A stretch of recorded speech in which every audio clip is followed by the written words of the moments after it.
महर्षि, पिछली बार आपने हमने साधन और आश्रय तत्व की चर्चा, बहुत विस्तृत चर्चा हुई थी। एक दो साधक आए थे महाराज जी, क्योंकि उनके भी प्रश्न थे। तो उनका ऐसा मानना था, क्योंकि अभी भजन मार्ग में अभी इनिशिएटिव है, अभी नए नए चलना शुरू हुआ है। वो कहते हैं कि कहीं ना कहीं बाबा प्रमाद आ जाता है, मतलब आश्रय है, मतलब उस बात को भी स्वीकार कर रहे हैं महाराज। नहीं, आश्रित है ही नहीं, तभी प्रमाद आ रहा है। बात समझिए ना, आश्रित का तात्पर्य है एक भी श्वास अपने प्रीतम के चिंतन से खाली न जाना। वो आश्रय को समझ ही नहीं पा रहे ना। हाँ, तो आश्रय को ना समझने के कारण उनके अंदर आता प्रमाद। देखो, जैसे आप भजन कर रहे हो, आश्रय आपका देह का है, तो विषय चिंतन होगा, भोगों की तरफ दौड़ होगी, पूरा जन्म लग जाएगा लड़ते लड़ते। बात समझना, सूक्ष्मता। अब हमारा आश्रय श्री भगवान है, अंदर से एकदम पूर्ण भगवत आश्रित है। अब उसकी पहचान क्या है? भगवान की आज्ञा का पालन करना। भगवान आज्ञा कर रहे हैं, मच्चित्ता मदगत प्राणा बोधयंता परस्परम कथयन्ति च माम नित्यम तुष्यन्ति च रमन्ति च तेषां सतत युक्तानां भजतां प्रीतिपूर्वकम।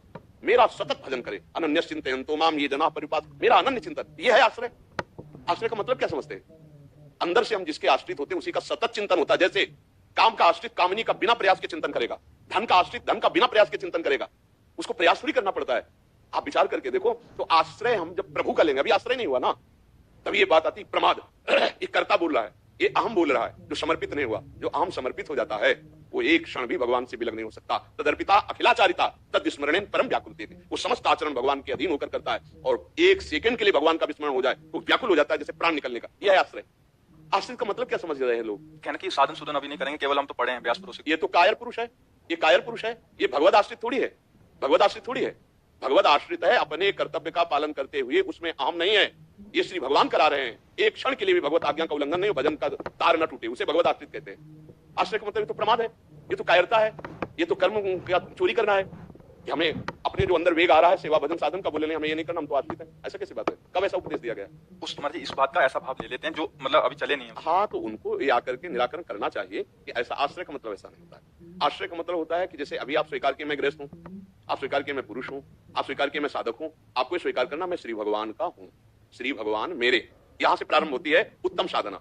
अब जिनके हम हैं उनका सतत चिंतन, उनके ममता में हमारे कोई मिलावट नहीं होगी। भगवत आश्रित है ना, तो सबकी ममता ताग बटोरी, मम पद्म नहीं बांधी बटोरी, तब तो आश्रित माना जाएगा। ऐसे थोड़ी मनमानी आचरण कर रहा है, भोग रहा है, उसके बाद कहता मैं भगवत आश्रित हूं, वो तो प्रमादी है, वो तो साधक ही नहीं है, भगवत आश्रित ही नहीं है। भगवत आश्रित कैसे होता है ये पहले समझे आकर के। हाँ, जब तक साधन को भगवत कृपा नहीं समझेगा तब तक वो कैसे मन क्रम वचन छाणी चतुराई भजत कृपा करिए रघुराई। मन वचन कर्म से भगवान के आश्रित होकर वो नाम जप कर रहा है, मार्गगामी प्रवृत्तियों को त्याग रहा है। जो नहीं त्याग पा रहा वो भगवान से पुकार रहा है, प्रार्थना कर रहा है, हर समय भगवत चिंतन, ये भगवत आश्रित का लक्षण है।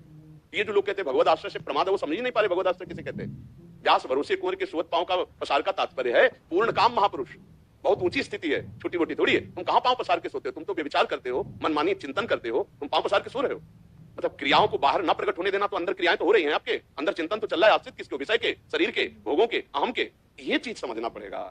आश्रय से ही भगवत प्राप्ति होती है का तात्पर्य है जिसका हम आश्रय लेते हैं उसका सतत चिंतन होता है, जिसका हम आश्रय लेते हैं उसके विरुद्ध कभी आचरण नहीं होता है, जिसका आश्रय लेते हैं हमारा प्राण प्यारा होता है, जिसका आश्रय लेते हैं उसके सिवा हमारा कोई नहीं होता। जैसे मीरा जी ने गिरधर का आश्रय लिया तो कहती मेरे तो गिरधर गोपाल दूसरो ना कोई। तो रात दिन क्या हो रहा है? गिरधर का चिंतन हो रहा है। आप देखो, जिसका आश्रय लियो आपका चिंतन हो रहा है कि नहीं? आप कभी माला लेकर संसार का जप करते हैं कि आसन में बैठकर ध्यान करते हैं? क्यों? क्योंकि आपने शरीर का आश्रय ले लिया, शरीर भोगों के आश्रित है, तो भोगों का स्वाभाविक चिंतन हो रहा है। हमें नाना प्रकार की जितनी चिंतन वृत्तियां हैं वो सब शरीर आश्रय से है। इसी आश्रय को हटा के भगवत आश्रय में लगाना है। अब उसको समझे, तभी तो कहा गया जब बहुकाल करी सत्संगा तब होए सब संशय भंगा। जब बहुत काल तक सत्संग करे तब समस्त संशयों का नाश हो जाता है। जैसे कल ये हुआ कि भगवान का भारत में क्यों अवतार होता है, अन्यत्र क्यों नहीं होता, उसकी चर्चा हुई। जैसे किसी ने एक दो कि भगवान तो असुरों का संहार करने के लिए अवतार लेते हैं। कहां कहां अवतार लेते हैं? भक्तों की प्रार्थना से। नहीं, असुर किसे कहते हैं? जो पराई माता बहनों से व्यभिचार करता है, जो दूसरे के शरीरों का नाश करके मांस खाता है, जो कोई भी धर्म मर्यादा को नहीं मानता है, मनमानी आचरण करता है। ये विदेशों में ज्यादा पाया जाता है, नहीं पाया जाता। आप विचार करके देखो, मनमानी आचरण है ना, तो वहां भगवान का क्यों अवतार नहीं हो गया? राक्षस किसे कहते हैं? माने मातु पिता ने देवा साधुन ते करवावे सेवा, जिनके ये आचरण भवानी ते निष्ठर समझानो प्राण। राक्षसी प्रवृत्ति की कमी है क्या? मदिरापान करना, मांस खाना, व्यभिचार करना, यही उद्देश्य है। खूब धन कमाओ, खूब शरीर के पोषण करो, भोग भोगो, कोई उनको स्वर्ग नरक भगवान इसकी कोई परवाह नहीं है। तो वहां भगवान का ज्यादा अवतार होना चाहिए, क्यों नहीं हुआ? असुर भाव इसी को तो कहते हैं भगवत प्रेमी महात्माओं की आराधना, उनको सखा भाव से तो भगवान अवतरित होकर सखा एक संकल्प में दुष्टों का विनाश कर देने वाले भगवान दुष्टों के लिए नहीं अवतरित हुए, प्रेमियों के लिए अवतरित हुए। क्योंकि सखा बनकर गले में हाथ डालकर खेलना, कांत बनकर के रास करना, विविध प्रकार के सुख ये भक्तों को देने के लिए अवतरित हुए। विनाश लीला तो उनकी एक सेकंड की है। भगवान शिव रूप में तीसरा नेत्र खोल दे, अभी सब भस्म हो जाए। संकर्षण रूप में नीचे से पुरस्कार करते, पूरा ब्रह्मांड भस्म हो जाए। सूर्य भगवान अपने तेज में आ जाए, आग लग जाए। आप क्या समझते हो?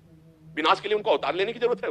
मूल बात उनकी समझने की है, वो अवतार कब लेते हैं? जब सब बड़े बड़े महात्मा व्याकुल होकर उनको पुकारते हैं। वो अवतार कब लेते हैं? सर्वत्र व्याप्त भगवान जब प्रेम से पुकारा जाता है तो अवतरित हो जाते हैं। हरि व्यापक सर्वत्र समाना प्रेम से प्रकट हो। प्रेम कहाँ है? भगवत प्रेमी महात्माओं के, वो कहाँ है? भारत भूमि में।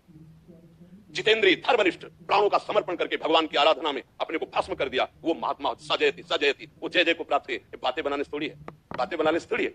बस समझना है भगवान की बात। ये बिना आराधना के वाले जो बुद्धि के हैं, या ऐसे तर्क वितर्क छोड़ते रहते, समझते नहीं। भगवान का आश्रय और उसका चिंतन बिगड़ जाए, कैसी बात करते हो? अहम का आश्रय, देह भाव देहाभिमान का आश्रय, अब भोगों में चिंतन जाएगा। तो हमारा पूरा जीवन लग जाता है आश्रय होने में, आश्रित होने में पूरा जीवन लग जाता है। और जिस दिन सच्चा आश्रय आया उसी दिन भगवत साक्षात्कार हो जाएगा। शरणागति प्रारंभ से लेकर के जीवन भर शरणागति